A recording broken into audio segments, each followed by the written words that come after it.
돌격대장 이강인. 전반 초반부터 10명이 싸웠음에도 이강인 선수가 돌격대장 역할을 톡톡히 했는데요. 특히 전반전에 은바페 선수의 골장면에서의 역습 전개, 그리고 이강인 선수의 허를 찌르는 패스와 은바페 선수의 추가 득점. 정말 간발의 차이로 오프사이드로 처리됐는데요. 10명이 뛰었다고는 믿기지 않을 정도로 전반전에 뛰어난 경기력을 보였습니다.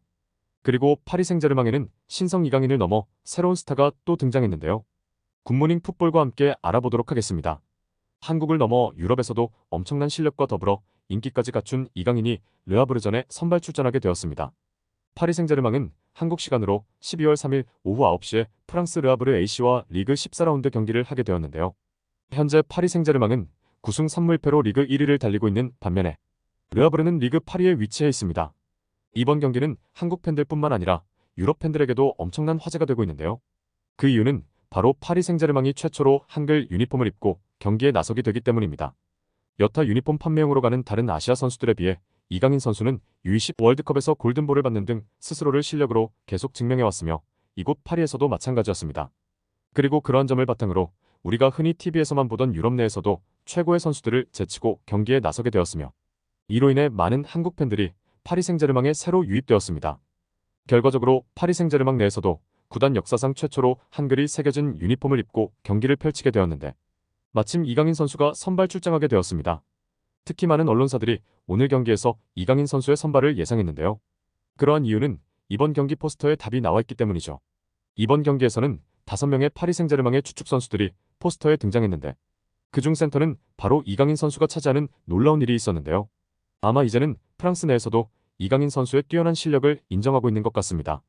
특히 오늘의 선발 라인업에는 최전방 3톱의 브래들리 바르콜라, 킬리안 은바페, 우스만 덴벨레가 경기에 나서고 미드필더에는 이강인, 비티냐, 파비안 루이스가 나오게 되었습니다.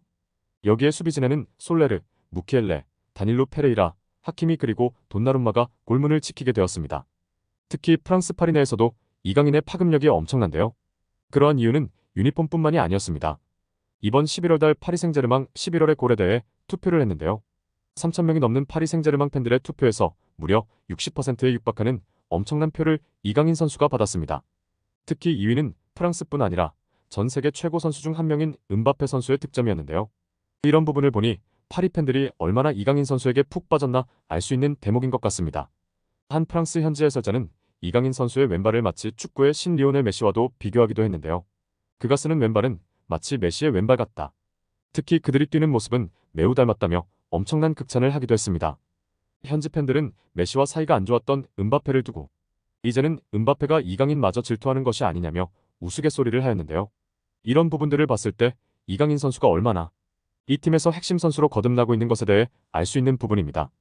특히 요즘 손흥민, 김민재, 이강인, 황희찬 등 한국 선수들이 유럽 내에서 엄청난 활약을 하고 있는 반면에 같은 아시아인 일본은 그리 즐겁지 못하는 상황인데요. 바로 일본 축구의 자존심이자 국가대표 주장이며 리버풀에서 뛰는 엔도 와타루가 한 언론에서 밝힌 이야기 때문입니다. 엔도 와타루 선수는 잉글랜드 프리미어리그에 오기 전 독일 슈투트가르트라는 팀에서 뛰며 독일 내에서도 좋은 수비형 미드필더로 이름을 알렸는데요. 그러한 기대로 잉글랜드에 입성했지만 현실은 그가 생각하는 만큼 따뜻하지 않았습니다. 특히 그는 프리미어리그에 오게 되면서 리그 8경기에 나섰으나 실제 선발 출전은 2경기밖에 안 됐으며 그마저도 로테이션으로 유로파리그에 출전하는 모습을 보이고 있습니다.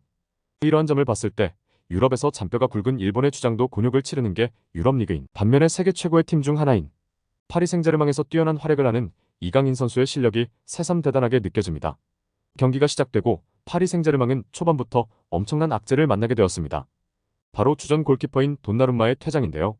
상대 골키퍼가 찬 긴 킥을 수비와 골키퍼 사이의 미스로 빈틈이 생겼습니다.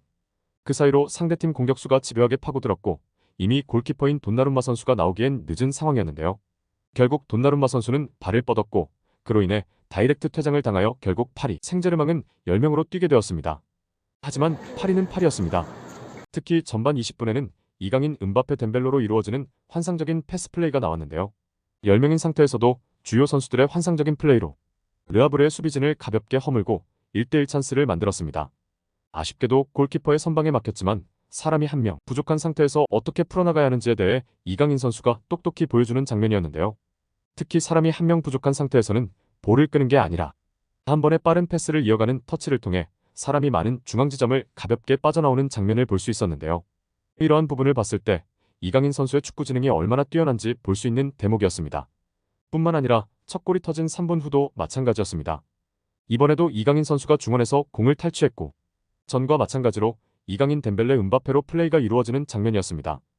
이강인 선수가 중원에서 볼을 탈취해 빠른 속도로 오른쪽 측면으로 공을 운반하며 오른쪽 측면에 있는 덴벨러 선수에게 공을 연계하였습니다. 르하브르 선수들은 자연스럽게도 핵심 선수 중인 두 명인 이강인과 덴벨레가 오른쪽 측면에 있는 것을 보고 오른쪽으로 쏠릴 수밖에 없었습니다. 이때 덴벨레가 센스 있게 중원에 있는 음바페 선수에게 연결했는데요. 그리고 음바페 선수는 전 세계 최고의 선수다운 깔끔한 마무리로 득점에 성공하였습니다. 이어진 경기에서도 10명인 파리 생제르맹이 주도를 하며 경기가 진행되었습니다. 특히 파리 생제르맹은 중원에서 이강인을 공격의 기점으로 계속해서 좋은 모습을 보였는데요. 특히 오늘은 이강인 선수가 돌격대장인 것처럼 파리 생제르맹의 공격의 기점이 된 플레이를 계속 이어가며 음바페, 덴벨레 선수와 호흡을 맞춰나갔습니다. 그리고 전반 30분 공격을 계속 몰아치던 파리 생제르맹이 상대 수비수들이 전열이 가드머지지 않은 상태에서 이강인 선수의 허를 찌르는 패스가 나왔는데요. 상대 수비수들을 아무도 움직일 수 없게 만드는 패스가 음바페 선수에게 연결되었고 음바페 선수는 깔끔한 득점으로 2대0을 만들었는데요. 아쉽게도 간발의 차로 오프사이드 판정이 나왔지만 정말 파리 생제르맹 최초로 한글 유니폼을 입은 이유에 대해 이강인 선수가 경기력으로 증명하는 것 같습니다. 후반이 시작되었습니다. 후반에는 퇴장으로 인해 10명이 뛰는 파리 생제르맹에게 체력적 부담이 느껴졌는데요. 이강인 선수도 마찬가지로 아무래도 10명이 뛰는 게 눈에 띄게 느껴지는 후반전이었습니다. 후반 시작 10분 동안은 르하브르가 경기를 지배했습니다. 특히 후반 57분 우측 윙인 덴벨레 선수가 책임감 없는 패스로 인해 위기를 맞게 되는데요. 다행히 골키퍼 선방으로 인해 실점을 하지 않게 되었습니다. 분명 덴벨레 선수가 어시스트를 하고 공격 시에 날카로운 모습을 보이는 것은 자명한 사실이지만 전반전에서부터 무리한 드리블로 인해 상대방에게 뺏기는 경우가 많았는데요. 이 부분에서도 이러한 책임감 없는 모습이 드러났습니다. 이후 르하브르의 공세가 계속되었습니다. 하지만 파리 생제르맹에는 음바페, 이강인 선수 말고 오늘의 또 다른 스타가 있었는데요. 바로 골키퍼 돈나룸마의 퇴장으로 인해 리그 데뷔전을 치르는 골키퍼 테나스 선수였습니다. 테나스 선수는 수적 열세로 인해 파리 생제르맹을 수차례 구해냈는데요. 신장은 185로 큰 편은 아니지만 엄청나게 빠른 반사신경을 통해 위기를 여러 차례 넘겼습니다. 그리고 88분 드디어 파리 생제르맹이 승부의 쐐기를 짚습니다. 바로 비티냐 선수의 득점인데요. 수비 굴절로 인해 르하브르의 골키퍼 선수가 꼼짝없이 당할 수밖에 없는 좋은 슛이었습니다. 결국 파리 생제르맹은 전반 초반부터 10명이 뛰었음에도 불구하고 원정에서 2대0 승리를 거두었는데요. 특히 2위인 니스가 주춤했을 때 승점을 더 벌렸다는 점에서 값진 승리였습니다. 다행히 한글 유니폼의 힘을 받아서 그런지 이강인 선수 또한 전반전에 좋은 활약을 펼친 경기였으며 이로써 리그 7연승 행진을 이어갔습니다. 이강인 선수는 전반에는 눈에 번뜩이는 모습을 보였으나 후반전에는 10명이 뛰는 부분과 음바페 선수의 공간까지 수비 부담을 해야 해서 체력 부담이 여실히 드러났는데요.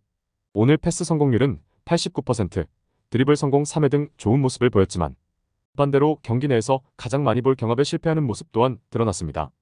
통계 매체들에서도 아쉬운 평점들을 받았지만 오늘 경기는 일반적인 경기가 아니었으니 다음 경기에서는 더 좋은 모습을 기대하도록 하겠습니다. 굿모닝 풋볼은 영상 하나하나 만들 때 전 경기를 시청하며 심혈을 기울여 만듭니다. 구독, 좋아요, 알림 설정은 저에게 좋은 영상을 만드는 동기부여가 됩니다. 감사합니다.